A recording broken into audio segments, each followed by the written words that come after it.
Hi everyone, welcome back to my YouTube channel. सबसे पहले thank you everyone जिन्होंने इतना पॉजिटिव फीडबैक और सपोर्ट किया मेरी टेस्टिंग की वीडियोस पे जो मैंने कुछ बनाई थी।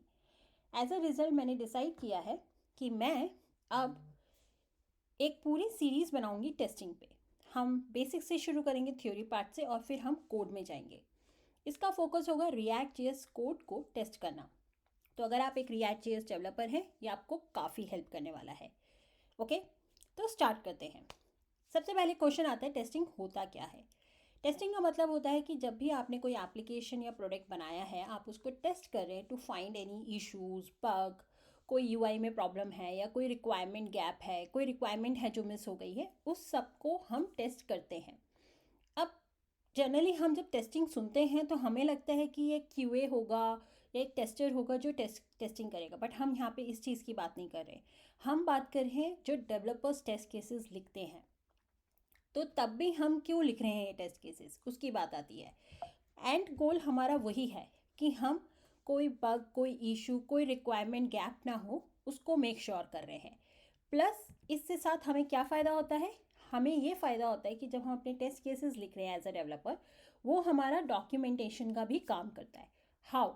अब आप सोचेंगे कैसे डॉक्यूमेंटेशन का हेल्प काम कर सकता है। एज अ डेवलपर जब आप अपने टेस्ट केसेस लिखते हैं तो आप जो रिक्वायरमेंट के लिए कोड लिखने वाले हैं, आप पहले उनके टेस्ट केसेस लिखते हैं। पहले क्यों लिखते हैं, बाद में लिखना, इस पर हम बाद में बात करेंगे, बट अभी के लिए सोचिए कि आपने जो भी रिक्वायरमेंट, जो भी आप फीचर बिल्ड कर रहे हैं, उसका आप टेस्ट केस लिखेंगे। तो अगर आपकी कंपनी में या अगर आपकी टीम में मैं आती हूँ एज अ न्यू डेवलपर, तो मुझे आपका कोड पढ़ने की ज़रूरत नहीं है। मैं सिर्फ आपका टेस्ट केस पढ़ सकती हूँ। वो जो टेस्ट केस होगा, it will work as a documentation कि दिस पर्टिकुलर फाइल ये कर क्या रहा है, ये कोड कर क्या रहा है। तो it work as a documentation. And जब भी आप किसी नए प्रोजेक्ट में जाते हैं तो try to read their test cases, क्योंकि टेस्ट केसेस में जो होता है वो उस पर्टिकुलर कंपोनेंट या कोड का पूरा वॉक थ्रू होता है, as well as end to end test cases हैं। तो वो आपकी यूज़र जर्नीज बताते हैं, तो आपको अपने प्रोडक्ट को समझने में ईजी होगा और आपके कोड को समझने में ईजी होगा। Okay, second is quality of code. Quality of code तो है, बट 100% गारंटी नहीं होगी। अगर आपने अच्छे टेस्ट केसेस लिखे हैं तो आप कह सकते हैं कि आपके कोड की क्वालिटी है, क्योंकि जो टेस्ट केसेस होते हैं वो हर सिनेरियो को कवर करते हैं और जो बग्स होते हैं उन्हें अवॉइड करते हैं। अब बग्स को कैसे अवॉइड कर सकते हैं?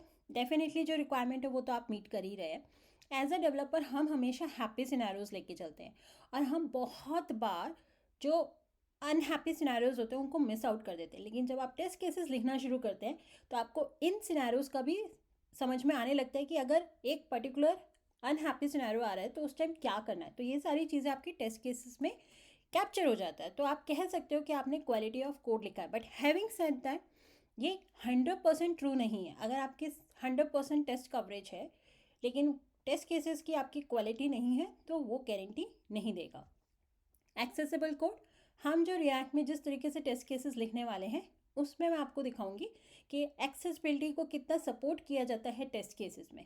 तो अगर आपने एक्सेसिबिलिटी नहीं मीट कर रखी तो आपको टेस्ट केसेस वहाँ पे हेल्प करेंगे। कॉन्फिडेंस, डेफिनेटली अगर आपने अच्छे टेस्ट केसेस लिखे हैं और आपने अपना फीचर शिफ्ट कर दिया, पीछे से अगर मैं आती हूँ न्यू डेवलपर आके कुछ चेंजेस कर देते हैं, डोंट वरी। अगर उन्होंने कोई गलत चेंज किया है जो कि आपके कंपोनेंट को या आपके कोड को इम्पैक्ट करेगा, वो टेस्ट केस फेल हो जाएगा। And now it's the responsibility of that developer कि उसको वो टेस्ट केस फिक्स करना है और तभी वो उनको आगे पुश कर सकते हैं। तो आप कॉन्फिडेंट होते हैं कि अगर आपके टेस्ट केसेस सही हैं तो ऐसे अनवांटेड चेंज या अनप्लान चेंजेस को आप अवॉइड कर सकते हैं। तो टेस्टिंग बहुत इंपॉर्टेंट है डेवलपर के पॉइंट ऑफ व्यू से भी। अब कितने तरह की टेस्टिंग होती है, और प्लीज़ ये सिर्फ मैं एक डेवलपर पॉइंट ऑफ व्यू से कह रही हूँ टेस्ट केसेस की, मैं वो क्यूए वाला बात नहीं कर रही हूँ। As a developer, as a front end developer जो हम टेस्टिंग करते हैं, आपके पास है manual testing, snapshot testing, unit testing, integration testing, end to end testing. Manual testing तो हम सभी करते हैं, हम जो भी फीचर डेवलप करते हैं उसको तो हम मैनुअली टेस्ट करते हैं, तो उसको हम साइड में रख लेते हैं। स्नैपशॉट टेस्टिंग, ये जनरली यूआई टेस्टिंग के लिए होता है। आप अपना स्नैपशॉट, आप एक कमांड लिखते हैं, आपका स्नैपशॉट जनरेट हो जाता है उस कंपोनेंट का, कोड का, और इन फ्यूचर अगर उसमें कुछ भी चेंज होगा आपके कोड में, स्नैपशॉट फेल हो जाएगा और आपको फिर से उसको अपडेट करना होगा। अगर आपका बहुत बड़ा प्रोजेक्ट है, एंटरप्राइज लेवल का प्रोजेक्ट है, स्नैपशॉट टेस्टिंग बहुत प्रॉब्लमेटिक हो सकती है, क्योंकि बार बार अपडेट करना, और कई बार क्या होते हैं, लोग फ्रस्ट्रेट होके एक साथ सारे अपडेट कर देते हैं, तो बेसिकली डेवलपर देख नहीं रहे हैं कि कहाँ पे क्या चेंज हो रहा है। तो स्नैपशॉट टेस्टिंग जो है, अगर आपका प्रोजेक्ट काफ़ी बड़ा है कोड बेस, तो आप अवॉइड कर सकते हैं। फिर आता है आपका यूनिट टेस्टिंग। यूनिट टेस्टिंग का मतलब है, जैसे कि यूनिट मतलब कि आप एक कंपोनेंट को उसी आइसोलेशन में टेस्ट कर रहे हैं। अब आइसोलेशन का मतलब क्या हुआ? आइसोलेशन का मतलब हुआ, सपोज कीजिए कि आपका एक बटन का कंपोनेंट है और उसमें कुछ प्रॉप्स आ रही हैं, और वो जो बटन है वो एक फॉर्म कंपोनेंट में यूज़ हो रहा है। तो यूनिट टेस्टिंग में आप सिर्फ वो बटन को टेस्ट करेंगे, वो जो प्रॉप्स आ रही हैं या इवेंट आ रहा है उन सबको आप मॉक करेंगे। आपको कोई इंटरेस्ट नहीं है उस टेस्ट में कि वो बटन कहाँ यूज़ होगा। यूनिट टेस्टिंग में बस आपका स्कोप क्या है कि वो जो बटन है, जब प्रॉप्स आ रही हैं या इवेंट आ रहा है, वो चलना चाहिए, दैट्स इट। तो वो हो गया यूनिट टेस्ट। इंटीग्रेशन टेस्टिंग, जैसे अभी मैंने बताया आपको, ये जो बटन है ये फॉर्म में यूज़ होगा। तो अब ये जो बटन है जब फॉर्म में होगा, तो तब जब क्लिक होगा फॉर्म में क्या होना चाहिए? सक्सेस का मैसेज आना चाहिए, वैलिडेशन एरर आना चाहिए। तो ये होता है हमारा इंटीग्रेशन टेस्टिंग, जहाँ पे आप मेक श्योर कर रहे हैं इंटीग्रेशन, मल्टीपल कंपोनेंट जब एक साथ आ रहे हैं, they are working as expected. और फिर होता है end to end testing. End to end testing सब कुछ ऑटोमेटेड होता है। आपको अपने टेस्ट केसेस लिखने होते हैं यूज़र जर्नी के बेसिस पे, मतलब कि अगर एक यूज़र आएगा आपके प्रोडक्ट पे, तो वो कैसे पूरी जर्नी करेंगे, वो आपको अपने टेस्ट केसेस में लिखना होता है, end to end test cases में। और फिर जब ये रन होंगे तो ऑटोमेटिकली आपका ब्राउज़र ओपन होगा और वो सारे सिनेरियोस होंगे आपकी एप्लीकेशन में। तो ये मेक श्योर करेगा कि यूज़र की जो पूरी जर्नी है वो प्रॉपरली हो रही है। तो इस 5 तरह के आपके टेस्टिंग होती है। अब कौन सा करना है और कौन सा नहीं करना है? मैनुअल टेस्टिंग 100% आपको करनी होगी। स्नैपशॉट टेस्टिंग डिपेंड करता है। आई वुड से बहुत सिंपल है, छोटा प्रोजेक्ट है कीजिए, लेकिन अगर बड़ा एप्लीकेशन है अवॉइड कीजिए। Unit testing very good, you should do it. Integration testing yes you should do it. End to end testing yes you should do it. अब बात आएगी unit testing versus integration testing, कि कितना unit testing करें, कितना integration testing करें। I would say कि integration testing आप काफ़ी कर सकते हैं और एंड टू एंड टेस्टिंग कर सकते हैं। बट टू बी ऑनेस्ट, ये आप पे डिपेंड करेगा कि आपकी कंपनी में आपका प्रोजेक्ट क्या टेस्टिंग स्ट्रेटेजी ले रहा है, तो आपको वो देखना होगा। लेकिन आपको टाइम स्पेंड करना होगा यूनिट टेस्टिंग, इंटीग्रेशन और एंड टू एंड टेस्टिंग पे। ओके, आगे चलते हैं। अब इनको कंपेयर करते हैं कि कॉस्ट, कॉम्प्लेक्सिटी, टाइम और कौन कर सकते हैं। मैनुअल एक्सपेंसिव होता है। कैसे? अगर आप एक टेस्टर रख लेंगे, एक पर्सन को हायर करेंगे और बोलेंगे कि तुम्हें सारे मैनुअली टेस्ट करना है पूरे एप्लीकेशन, तो आप एक पर्सन की सैलरी को हम यहाँ पे कंपेयर कर रहे हैं। और काफ़ी कंपनीज हैं जो आजकल टेस्टर्स हायर भी नहीं करते मैनुअल, तो कॉस्ट के हिसाब से एक्सपेंसिव है, क्योंकि आप एक पूरा जॉब रोल ओपन कर रहे हैं। कॉम्प्लेक्सिटी नहीं होती, आपको मैनुअल टेस्टिंग करनी है, कोई कोड नहीं लिखना, कुछ नहीं लिखना, पर टाइम कंज्यूमिंग है, क्योंकि हर बार जब चेंज हो रहा है कुछ, मैनुअल टेस्टर को जाके बार बार टेस्ट करना होगा। कौन कर सकता है? डेफिनेटली कोई भी कर सकता है, एज अ डेवलपर आप भी कर सकते हैं। ठीक है। Unit testing cost wise cheap है कंपेयर टू मैनुअल, क्योंकि अब कोई अलग से आप टेस्टर या जॉब ओपन नहीं कर रहे हैं। एज अ डेवलपर हम अपने कोड के साथ लिख रहे हैं। कॉम्प्लेक्सिटी होती है क्योंकि हम कोड लिख रहे हैं, लेकिन टाइम कंज्यूमिंग इतना नहीं होता, क्योंकि हम एक बार कोड लिखते हैं और वो यूज़ होता रहता है। अगर कभी कुछ चेंज भी होगा तो हमें सिर्फ वही लाइन को चेंज करना होगा। बाकी टेस्ट केसेस अगर ठीक चल रहे हैं, it means everything is fine. कौन कर सकता है unit testing? Developers. Integration again, अगर आप मैनुअल से कंपेयर करेंगे तो सस्ता है, कॉम्प्लेक्सिटी है, हम कोड लिख रहे हैं, टाइम लेस टाइम कंज्यूमिंग है, डेवलपर्स ही लिख सकते हैं क्योंकि कोड लिखना है। एंड टू एंड एक्सपेंसिव है, रीज़न इज़ क्योंकि इसमें आपको काफ़ी टाइम में, कि अगर आप पेड टूल्स यूज़ करें तो थोड़ा एक्सपेंसिव होगा, अदरवाइज़ वही है, आपको कोड लिखना है। अगर आप साइप्रेस यूज़ करने वाले हो, प्ले राइट यूज़ करने वाले हो, so it's fine. Complexity again, आपको कोड लिखना होगा, टाइम लेस टाइम कंज्यूमिंग है, आप अपनी यूज़र जर्नी डिफाइन करेंगे और दैट्स इट। कौन कर सकता है? डेवलपर्स कर सकते हैं। ठीक है, आगे चलते हैं। अब लाइब्रेरीज कौन सी यूज़ होती है टेस्टिंग के लिए। अब हमें समझ में आ गया टेस्टिंग क्यों चाहिए, उसके फ़ायदे क्या हैं, कितने तरह की टेस्ट केसेस होते हैं। अब कौन सी लाइब्रेरीज हम यूज़ कर सकते हैं, तो हमारे पास उससे पहले हमारे पास असर्शन लाइब्रेरी होती है और टेस्ट रनर्स होते हैं। असर्शन लाइब्रेरी का मतलब होता है कि जब हम अपने टेस्ट केसेस लिखते हैं, आप कैसे मेक श्योर करेंगे कि आपका टेस्ट केस पास हो रहा है, तो आपको एक असर्शन स्टेटमेंट देनी होती है कि हम ये एक्सपेक्ट कर रहे हैं कि ये होना चाहिए, तो ये होता है असर्शन। तो हमें लास्ट में स्टेटमेंट में एक असर्ट स्टेटमेंट देनी होती है कि हम एक्सपेक्ट कर रहे हैं कि ये जो बटन है, इस बटन का टेक्स्ट क्लिक होना चाहिए। और जो टेस्ट रनर होते हैं वो हेल्प करते हैं हमें सारा ये टेस्ट हमारे रन्स करने में। तो दो तरह की चीज़ें हम यहाँ पे यूज़ कर लें, एक तो असर्शन स्टेटमेंट लिखनी होती है और मेक श्योर करना होता है कि हमारे जो सारे टेस्ट केसेस हैं वो रन हो रहे हैं और बाकी जो काम हो रहा है। तो हमें असर्शन लाइब्रेरीज यूज़ करनी होती है और टेस्ट रनर्स यूज़ करने होते हैं। टेस्ट रनर्स असर्शन लाइब्रेरी आपके पास बहुत सारे हैं। बहुत कॉमन में आप सुनेंगे जस्ट मॉका, आप सुनेंगे जस्ट मैचर्स।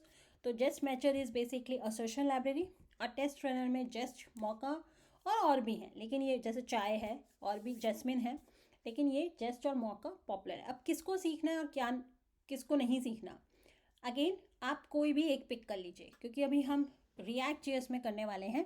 और अगर आप क्रिएट रिएक्ट ऐप करेंगे तो just with react testing library काफ़ी चलता है। अगर आप वीट के थ्रू अपना रिएक्ट जेएस का प्रोजेक्ट बनाएंगे तो उसमें भी वो जस्ट के अलावा उनका अपना एक आता है, वो यूज़ करते हैं, और उसमें भी आप अपना रिएक्ट टेस्टिंग लाइब्रेरी यूज़ कर सकते हैं। तो आप ये टेंशन मत लीजिए कि आपको जस्ट भी पढ़ना पड़ेगा, मौका भी पढ़ना पड़ेगा, जैस्मिन भी पढ़ना पड़ेगा, चाय भी पढ़ना पड़ेगा। नहीं, आप सिर्फ एक को पिक कीजिए। अगर आपको एक का सिंटेक्स समझ में आ जाएगा तो हम आपको सब समझ में आ जाएगा।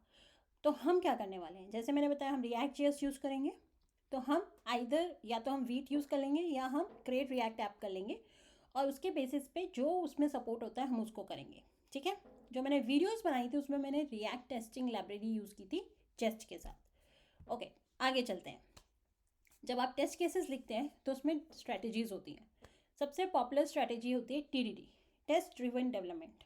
हाउएवर हम ये फॉलो नहीं करते। जनरली हम क्या करते हैं, हम पहले कोड लिखते हैं अपने फीचर का और फिर हम टेस्ट केस लिखते हैं। बट होना क्या चाहिए टेस्ट ड्रिवन डेवलपमेंट में, पहले आप अपने टेस्ट केसेस लिखेंगे और फिर आप उन टेस्ट केसेस को पास करने के लिए अपना कोड लिखेंगे। सुनने में अजीब लग रहा होगा, बट यही होता है। अब ऐसे क्यों होता है, सपोज़ कीजिए आपको एक रिक्वायरमेंट मिली है कि आपको एक फॉर्म बनाना है, फॉर्म में आपके 2-3 फील्ड्स हैं, बटन है, ये सब है। अब टेस्ट ड्रिवन डेवलपमेंट में आपको अब सबसे पहला कंपोनेंट क्रिएट करना है बटन का। तो आप अपने टेस्ट केसेस में लिखना शुरू करेंगे कि कंपोनेंट बटन होना चाहिए, बटन का ये टेक्स्ट होना चाहिए, उसके क्लिक पे इवेंट होना चाहिए। तो ये आपकी सारी रिक्वायरमेंट्स हैं। अब ये जो रिक्वायरमेंट्स हैं इनको पास करने के लिए आप अब अपना कोड लिखेंगे। तो बेसिकली हो क्या रहा है, यहाँ पे आपको रिक्वायरमेंट मिली, उनको आपने टेस्ट केसेस में लिखा और उन टेस्ट केसेस को आप पास करने के लिए आप कोड में लिख रहे हैं। तो जो हमने शुरू में डिस्कस किया था कि टेस्ट केसेस का फ़ायदा है डॉक्यूमेंटेशन, ये वही हो रहा है। और प्लस कोई भी ऐसा सिनेरियो है जो मिस होगा वो भी आप इसमें कवर करेंगे, जो कि हम कोड में देखेंगे विद कोड की है क्या। तो डोंट वरी, हम ये आगे करेंगे। सो इसलिए हमें TDD चाहिए होता है।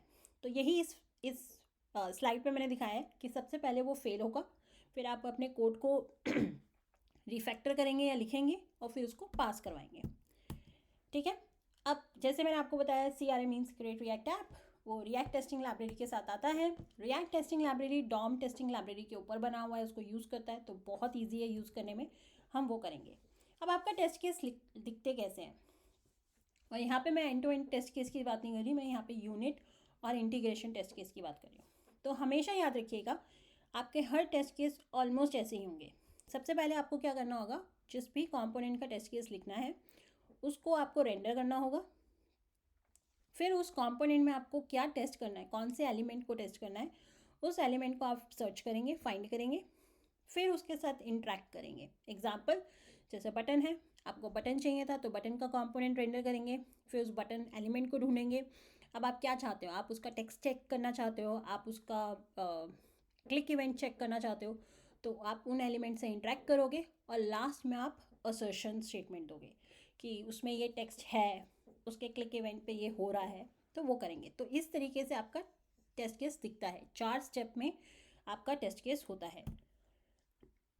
सॉरी, अब मैं आपको एक कोड दिखा रही हूँ। Don't worry about the code right now, हम अपनी नेक्स्ट वीडियो में कोड को लाइन बाय लाइन समझेंगे। अभी मैं आपको ओवरऑल एक आइडिया दे देती हूँ कि ये टेस्ट केस कैसे दिख रहा है। तो इसमें क्या हो रहा है, हम हेडर कंपोनेंट लाइन नंबर 2 पे अगर आप देखेंगे तो हम हेडर कंपोनेंट को रेंडर कर रहे हैं, इसको हम टेस्ट कर रहे हैं, तो इसलिए हमने इसको इंपोर्ट किया। ये मेरी टेस्ट केस की फाइल है। लाइन नंबर 4 पे मेरा पहला टेस्ट ब्लॉक शुरू हो रहा है। लाइन नंबर 5 पे मैंने हेडर को रेंडर किया। अगर आप देखेंगे जो पहले लाइन थी यहाँ पे हमारी, render a component we want to test, line number 5 पे वो हुआ है। टाइटल जो है वो उसका प्रॉप है। अब प्रॉप कुछ भी हो सकता है, प्रॉप की वैल्यू कुछ भी हो सकती है। तो अभी हमने यहाँ पे क्या लिखा है, हेलो लिखा है। उसके बाद हम क्या करना चाहते हैं, हम यही चेक करना चाहते हैं कि जो हेडिंग है उसमें ये हेलो टेक्स्ट आ रहा है, ये प्रॉप आ रही है। तो लाइन नंबर 6 में हम उस एलिमेंट से इंटरेक्ट कर रहे हैं, तो पीछे जाते हैं, फाइंड कर रहे हैं, तो find elements we want to interact with. तो this is what we have done on line number 6। अब इसमें हमें इंटरेक्ट करने की कोई ज़रूरत नहीं है, क्योंकि हम सीधा ये चेक करें कि टेक्स्ट है या नहीं है। तो लाइन नंबर 7 हमने असर्ट कर दिया। असर्ट में हमने क्या किया है कि हम एक्सपेक्ट कर रहे हैं कि ये जो टेक्स्ट है हेलो, ये डॉक्यूमेंट में होना चाहिए। तो लाइन नंबर 4 से लेकर लाइन नंबर 8 तक आपका पहला टेक्स्ट ब्लॉक है।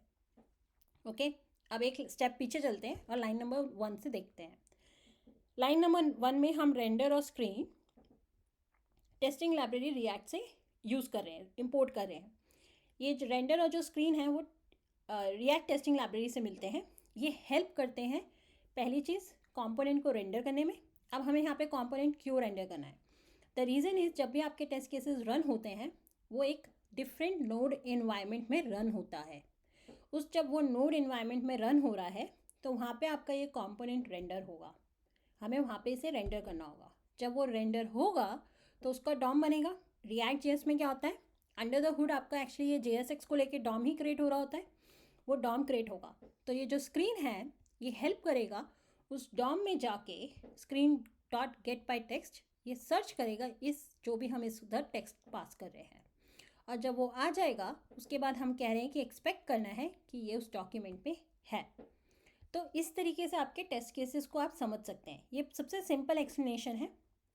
इसमें बहुत सारी चीज़ें जैसे गेट बाय टेक्स्ट क्या होता है, यहाँ पे ये आई क्यों है, इन सब चीज़ों को भी हम डिस्कस करेंगे। उसके लिए आप टेंशन मत लीजिए, हमारी और भी वीडियोस हैं, ये पहली वीडियोस है, जस्ट मैं आपको एक आइडिया दे रही हूँ कोड को, टेस्ट केस को देखने का कि ऐसे होते हैं हमारे टेस्ट केस। तो इस तरीके से हम अपने टेस्ट केस लिखते हैं। सबसे बड़ी कन्फ्यूजन होती है डेवलपर्स को कि किस चीज़ का टेस्ट केस लिखना है। ये जो थिंकिंग होती है, जो कहते हैं ना कि आपको अपनी हैबिट बनानी होती है to think in test cases, वो सबसे बड़ी प्रॉब्लम होती है। बहुत डेवलपर्स फिगर आउट नहीं कर पाते। Don't very, with time with practice आपको खुद समझ में आ जाएगा, और इस वीडियो में मैं आपको हेल्प करूँगी यही चीज़ समझने के लिए कि आपको कैसे वो अपनी थिंकिंग डेवलप करनी है कि किस चीज़ को टेस्ट करना है और किसको नहीं करना। ओके, तो यही सब चीज़ें मैंने आगे भी बताई हैं, लेकिन आज की वीडियो हम यहीं पे क्लोज करते हैं। अब हम नेक्स्ट वीडियो में क्या करने वाले हैं, नेक्स्ट वीडियो में हम क्या करेंगे, हम एक रिएक्ट जेएस का प्रोजेक्ट सेटअप करेंगे और उसमें हम अपने टेस्ट केसेस को लिखना शुरू करेंगे। तो अब कोई PPT वगैरह नहीं होगी, अब सीधा हमारा कोड होगा, and I will take a project as an example, और उस प्रोजेक्ट को हम टेस्ट केसेस लिखेंगे। So thank you everyone for watching this video. अगर आपको पसंद आई हो तो प्लीज़ लाइक कीजिएगा, let me know your feedback, and also share in your network. I am already reach I think 780 subscriber. I am hoping कि इस year end तक I can cross 1000 subscriber, so please help me in that. Take care. Bye.